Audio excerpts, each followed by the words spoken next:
Learn AMS 4 online. Subscribe YouTube channel. Instructor Hayatullah Hamdard. السلام علیکم درنو زده کوونکو په دې هیله چې تاسو به ټول روغ یئ. راځو نن بیا هم درس باندې فایل کوو. له ټیکسټ ګروپ څخه په سیګنیچر لاین ډیټ ټایم ابجیکټ باندې خبرې کوو. راځو لومړی سیګنیچر لاین ته.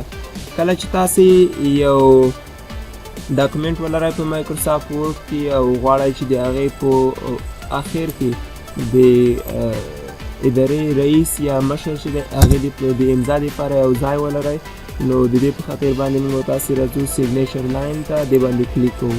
دې باندې له کلیک کولو څخه وروسته کوم ډایلاګ باکس چې ستاسې په مخې کې ښکاره کېږي، په دې کې به لومړی ستاسې د هغه شخص نوم یا د منیجر نوم چې دی هغه به ولیکئ. د مثال په ډول باندې زه لیکمه کمال. له هغې څخه وروسته تاسې لاندې بل یو کوم ټکسټ باکس چې لرئ، په دې کې به د دغه شخص ټایټل ولیکئ. د مثال په ډول منیجر دی یا مثلا باس دی یا هر څه د هغه د دندې عنوان چې دی هغه به په دې ځای کې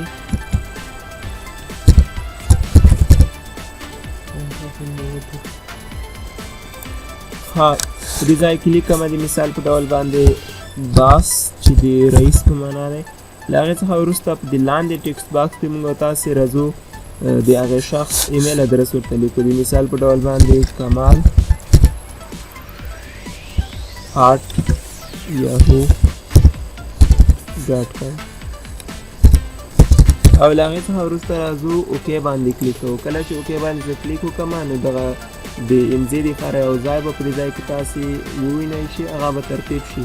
کله چې بیا دغه ډاکومنټ تاسې چاپ کړئ، له چاپ کولو څخه وروسته به د ادارې مشر په همدغه ځای کې خپله امضا ترسره کړي او د امضا له ترسره کولو وروسته دغه لیک چې دی هغه په همدغه ځای باندې لاک شي چې له هغې وروسته بیا څوک نشي کولی په هغې کې لاسوهنه وکړي. دغه ځای سیګنیچر لاین چې دی تاسې کولی شئ له دې ځای څخه بل ځای ته هم یوسئ، مګر څنګه چې موږ تاسې پیکچر کې ویلي وو فارمټ ټیب ته به راشئ او په فارمټ ټیب کې به بیا را ټیکسټ باندې کلیک وکړئ.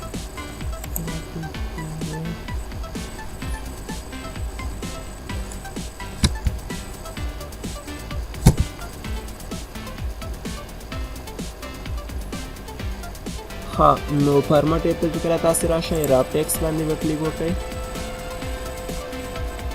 له هغې څخه وروسته به سکویر انتخاب کړئ او له هغې څخه وروسته به تاسې وکړی شئ چې په اسانۍ سره دغه سیګنیچر لاین له دې ځای څخه بل هر ځای ته انتقال کړئ. له دې موضوع څخه وروسته موږ تاسې راځو یو بلې موضوع ته په دغه انزر ټیب کې چې هغه عبارت دی له سیګنیچر لاین څخه وروسته څه شی وایو ډیټ ان ټایم. ډیټ ان ټایم په واسطه کولی شو موږ تاسې تاریخ او ساعت راوړو او یو ځای کې ځای پر ځای کړو. د مثال په ډول په دې ځای کې زه تاریخ او ساعت غواړم چې راوړم، نو همدغلته ودرېږم او بیا له هغې څخه وروسته راځم ډیټ ان ټایم باندې کلیک کوم. ډیټ ان ټایم باندې له کلیک کولو څخه وروسته موږ تاسو ته یو ډایلاګ باکس راخلاصېږي.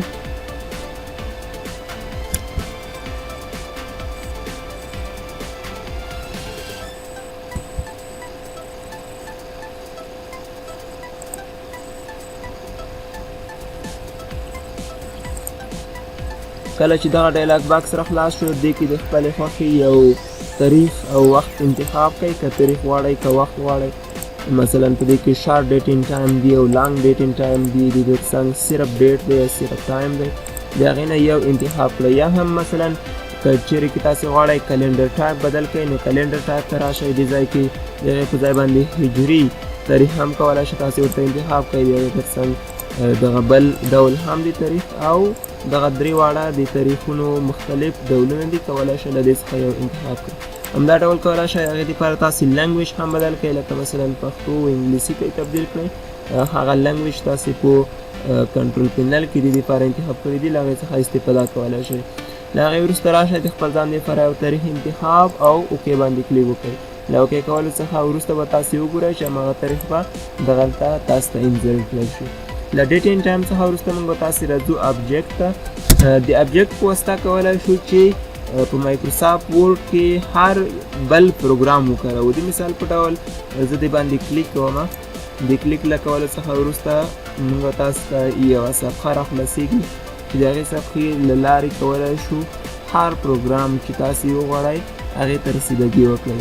نو دې ته لږ انتظار وباسو تر څو دغه صفحه راخلاصه شي. په دې صفحه کې تاسو وګورئ بیټ ماپ ایمیج دی په سر باندې لیکل شوی دی، اډاپ فوټوشاپ لاندې ورپسې ایکسل 2003 ورکشیټ دی او داسې مختلف پروګرامونه کولی شو له دغې لارې څخه استفاده کړو. د مثال په ډول زه په دې کې راځم ایکسل ورکشیټ راخلم، ایکسل ورکشیټ انتخابوم، اوکې باندې کلیک کوم. دې سره به موږ تاسو ته ایکسل پروګرام راخلاص شي او د ایکسل پروګرام ترمنځ چې هر عملیات ترسره کړو کولی به شو چې هغه په مایکروسافټ ورډ کې په ډېره اسانۍ ښکاره کړو.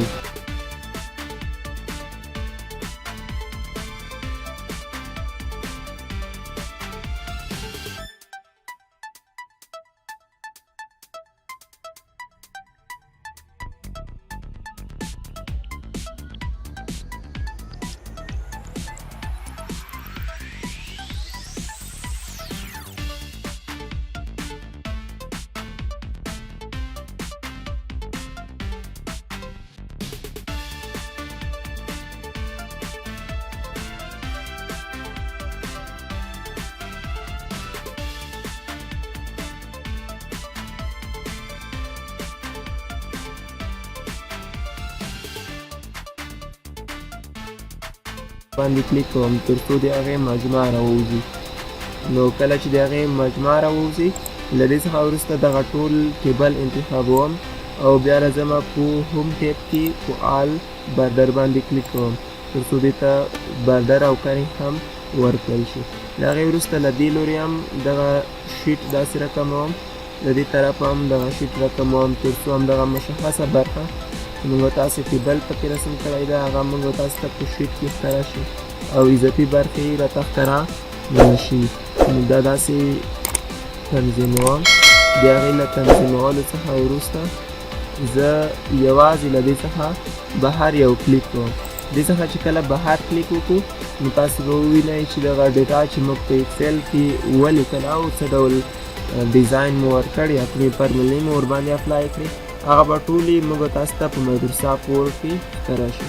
نو دغه به موږ تاسو سره ابجکټ چې د هغې له لارې کولی شو مختلف پروګرامونه په مایکروسافټ ورډ کې دننه وکاروو. له دې څخه وروسته موږ تاسې راځو یو بلې موضوع ته چې هغه عبارت دی له ایکویشن او سیمبل څخه. ایکویشن چې دا د ریاضیکي معادلاتو او همدا ډول د کیمیاوي او فزیکي معادلاتو د لیکنې لپاره په مایکروسافټ ورډ کې استعمالوو.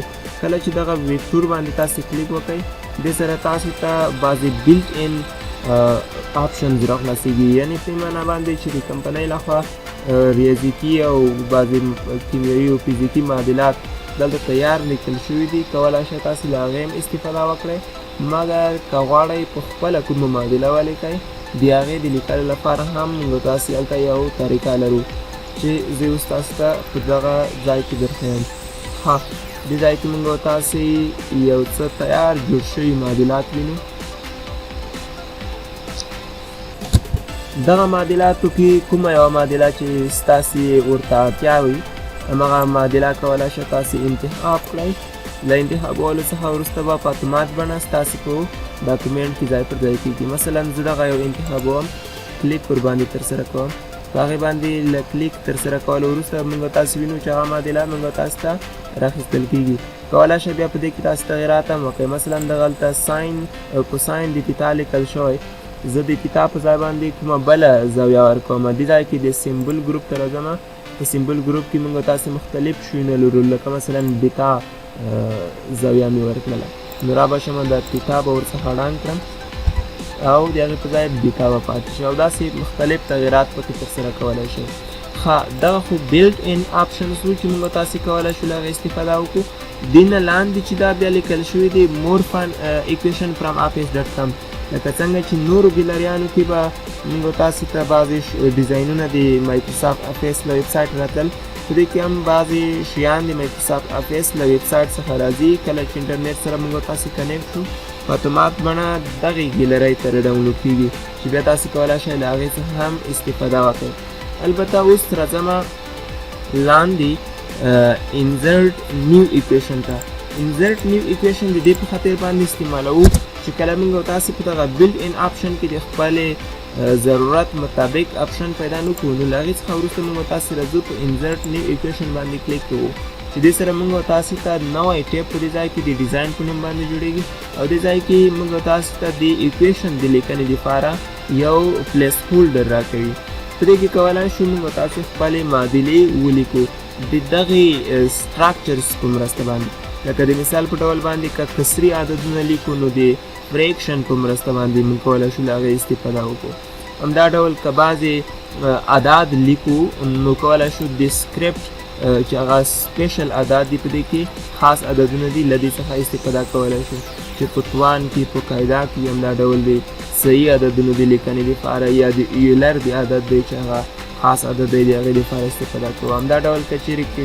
مثلا جذرونو ته اړتیا لرو نو له ریډیکال څخه استفاده کوو همدا ډول انټیګرال دی پکې د دې ترڅنګ لارج اپریټرز لرو همدا ډول که چیرې قوسونو ته اړتیا ولرو نو د بریکټس څخه استفاده کوو او که چیرې کې مثلثتي فنکشنز ته اړتیا ولرو نو دې ځای کې کولی شو مثلثتي فنکشن استفاده کړو همدا ډول له دغې اکسنټ څخه هم کولی شو استفاده وکړو د دې ترڅنګ د لیمیټ او لوګاریتم د لیکنې لپاره دغلته موږ تاسې فنکشنز لرو له دې څخه کولی شو استفاده وکړو همدا ډول د دې ترڅنګ اپریټرز دي چې په مختلفو عملیو کې دې نه هم کولی شو استفاده وکړو د دې ترڅنګ د میټریکس د عملیې د لیکنې لپاره موږ تاسې په دې ځای کې میټریکسونه هم لرو چې په هغه کې مربعي قطري وتري او مختلف میټریکسونه لرو له دې څخه هم کولی شو استفاده وکړو یو ریاضیکي میټریکس ورباندې ولیکو د دې ترڅنګ موږ تاسو کله نه کله د ریاضیکي او کیمیاوي معادلاتو یا د فزیکي معادلاتو د لیکنې پر وخت بعضې سمبولونو ته اړتیا لرو هغه ټول سمبولونه چې په دغه څو مضامینو کې استفاده کیږي دلته موجودیت لري کولی شئ د دغې په استفادې سره هغې نه استفاده وکړئ د دې نه بعد موږ تاسې دې ځای کې کوم اپشن چې لرو په دې کې یو ایکویشن ده چې د ایکویشن ګیلري ده موږ تاسې مخکې خبرې پرې وکړې یو انټ ایکویشن ده دا یو مهم اپشن ده چې موږ تاسې دلته لرو دې په واسطه کولی شو چې د ماوس څخه په استعمال موږ تاسې یو معادله ولیکو چې هغه معادله به په اتومات ډول زموږ تاسې په ډاکومنټ کې انزرټ کیږي کله چې کلیک پرې وکړئ دغه ډایلاګ باکس تاسو ته ښکاري دې ځای کې مو خپله معادله ولیکئ لکه د مثال په ډول زه وایم چې ایکس منفي واي مساوي کیږي دلته د مساوي علامه لیکم خو فرض کړه شپږ دې سره مساوي کیږي له هغې څخه وروسته راځم لاندې لیکم دغه شپږ غلط ولیکئ شو نو دې لپاره زه راځم اریزر راخلم او دې باندې یو کلیک کوم تر څو هغه ډیلیټ شي بیرته راځم رایټر باندې کلیک کوم او دې ځای کې لیکم شپږ په داسې شکل سره ها دا صحیح لیکل کېږي د هغې څخه وروسته لاندې زه لیکم چې ایکس جامع وای مساوي کېږي په څلورو سره داسې لیکم دا لیکل کېږي له هغې وروسته غواړم چې دا معادله اوس په ډاکومنټ کې ښکاره شي انزرټ باندې کلیک کوم کله چې په انزرټ باندې کلیک وکړم نو تاسې وینئ چې هغه تاسو ته دې ځای کې معلومیږي نو دې سره د دغې په استعمال تاسې کولی شئ خپلې معادلې په ډېرې اسانۍ سره ور ولیکئ بله موضوع چې ده هغه دا ده چې لیکنه چې ده هغه موږ دې ځای نه کولی شو کنورټ کړو لکه د مثال په ډول عادي لیکنې ته یې کنورټ کوو نو په لاینر باندې کلیک کوو دغه انتخابوم دلته کنټرول ای وهم تر څو دا انتخاب شي نه کنټرول ای په واسطه نه بلکې داسې انتخابومه د دې له انتخاب څخه وروسته ډیزاین کې زه راځم کنورټ باندې کلیک کوم لاینر باندې کلیک کوم نو دا عادي لیکنې ته تبدیل کېږي لکه موږ تاسو چې څنګه دغه لاندې لیکنې لرو او همدارنګه تاسې کولی شئ بیرته پروفیشنل لیکنې ته واړوئ یعنې هغه ډول لیکنې ته څنګه چې په ریاضي او مثلثاتو یا نورو مضامینو کې هغه استعمالیږي نو دلته به تاسې کنورټ باندې کلیک کوئ او بیا به د هغې له لارې دا پروفیشنل شکل ته بدلولی شئ ښه دغه موضوع موږ تاسو سره د ایکویشن چې بحث مو ورباندې وکړ تاسې په دې کې کورنۍ وظیفه یې تاسې دغه ده چې 10 سوالونه د ریاضي لس د کیمیا او لس د فزیک د مضمونونو د مختلفو صنفونو د مضمونونو څخه دغه لس به راواخلئ چې ټول 10 سواله کېږي او سبا به یې ماته وښایي زه تر څو مطمئن شم چې آیا تاسې دغه باندې کار زده کړی دی او که نه. راځم له دې څخه وروسته موږ او تاسې بل موضوع چې په همدغه سمبول ګروپ کې لرو هغه سمبول دی. د ایوکیشن څخه لاندې سمبول لرو. د سمبول له لارې کولی شو چې مختلفې نښې استعمال کړو. کله چې تاسې کلیک ورباندې وکړئ نو ریسنټلی یوز سمبول چې دی هغه تاسو ته ښکاره کوي، یعنې هغه سمبول درته ښکاري چې موږ او تاسې په دې نږدې وختونو کې کارولی دي. که چیرې کې دې کې ستاسې کوم سمبول ته اړتیا پېښېږي نو کلیک ورباندې کوئ هغه تاسو ته انزرټ کېږي. د مثال په ډول باندې دغه د نیو نښه باندې کلیک کوم هغه دې ځای کې راځي. یا د مثال په ډول که دې کې تاسې پیدا نه کړ نو بیا به مور سمبولز باندې کلیک وکړئ. کله چې مور سمبول باندې کلیک وکړئ نو تاسو ته به یوه بله وینډو راخلاصه شي. په دغه وینډو کې تاسې کولی شئ چې دغه سکرول بار ښکته داسې یو ځای ښکته یې راکش کړئ چې په هغه کې مختلف نور سمبولونه تاسې کتلی شئ او استعمالولی شئ. که په دې لیست کې پیدا نه کړئ نو بیا به تاسې دغه فنډ سټایل چې دی فنډ ټایپ چې دی دا به ورته چینج کړئ. د مثال په ډول زه راغلم د فنډ ټایپ مې له دې ځای څخه بدل کړ، یو بل شکل ته یې بدلومه. په دې کې مختلف فنډس موږ تاسې لرو. د هغوی له جملې څخه چې هر یو فنډ ټاکئ نو تاسې ته دغه سمبولونه چې دي هغه مختلفو نورو شکلونو ته بدلیږي. نو دې کې د خپلې اړتیا مطابق یو سمبول پیدا کړئ او د هغې له پیدا کېدو څخه وروسته مثلا دغه د وینډو کوم نشان چې ده دا زه انتخابوم، انزرټ باندې کلیک کوم، دا کلوز کوم، هغه د ځای کې راځي. که غواړئ دا غټ کړئ نو انتخاب یې کوئ، هوم ټیب ته راشئ، څنګه چې عادي لیکنې غټوو د همدغې په ښایست باندې کولی شو دا هم موږ تاسې غټ کړو. د دې څخه وروسته زه په دې کې تاسو ته یو اسانه طریقه که وښیم هغه به دا وي چې سمبول ته راشئ، دې کې مور سمبول ته راشئ. زه وایم چې یو سمبول ده د مثال په ډول دغه د تلیفون نښان ده یا مثلا دغه بل نښان ده، دې ته یې ما ډېره اړتیا پېښېږي، هر وخت زه له دې استفاده کوم. نو زه به هر وخت دې سمبول ته راځم بیا به دا انتخابوم، انزرټ به کلیک کوم. د دې په ځای لنډه طریقه دا ده چې تاسې شرکټ کې باندې به کلیک وکړئ. کله مو چې شرکټ کې باندې کلیک وکړئ دغه بل ډایلاګ باکس به تاسو ته راشي. دې کې به تاسې د خپلې خوښې یو شرکټ کې ورته ولیکئ. د مثال په ډول زه لیکم شیفټ 8B. 8 شیفټ B دغه درې واړه بټنه د هغې دپاره ما انتخاب کړل. هغې وروسته راځم اساین باندې کلیک کوم، دا کلوز کوم، دا هم کلوز کوم. د هغې وروسته اوس راځئ 8 شیفټ B بټن وهئ. تاسو ته به په اتومات ډول همدغه سمبول راوستلی کېږي. د دې په ځای یو نمبر هم ورکولی شئ، لکه د فنکشن کوم بټنز چې دي له هغې څخه استفاده کولی شئ. د مثال په ډول دې ځای کې دا زه کلوز کومه، یو بل سمبول انتخابوم، دا سمبول مې انتخاب کړو، شارټکټ کلیک کوم. مثلا د F7 بټن ما ورته انتخاب کړو یا د F6 دواړه مې په یو ځای انتخاب کړل یا یو بټن مې انتخاب کړو. خو دا زه ځکه نه انتخابوم چې د هر یو بټن په وړ کې یو شرکټي ده.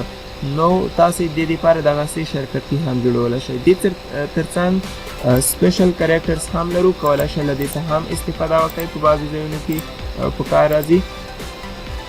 نو دغه سمبولونه له دې ځایه په دې بڼه د کارېدو وړ دي. د هر یو سمبول چې ده هغه خپل یو ځانګړی کوډ هم لري. کولی شئ د دغې کوډ له لارې هم تاسې یو سمبول پیدا کړئ. د مثال په ډول دا کوډ ما ډنګ کړ، د هغې پر ځای مې یو بل کوډ ورکړ. دا کوډ چې ده 906 دا د دغې سمبول کوډ دی. مثلا زه یو بل کوډ ورکوم، د مثال په ډول دا ډنګوم، لیکم شل کوډ ګورو چې دا د کوم سمبول دپاره دی. دې ځای کې یو بل سمبول ورکوم، مثلا 58. تاسې وینئ 58 د دې سمبول لپاره یو کوډ دی. نو د دغې کوډ له لارې هم تاسو کولی شئ سمبولونه پیدا او انزرټ کړئ. دغه زموږ او ستاسو د نن ورځې درس. سبا ورځ به انشاءالله موږ تاسو ډیزاین کې پیل کوو. په دې هیله چې درس به مو زده کړی وي. ویډیو د ملګرو انډیوالانو سره د سوشل میډیا له لارې شریکه کړئ. زموږ د یوټیوب چینل در سره ضرور سبسکرایب کړئ. ښه وختونه ولرئ.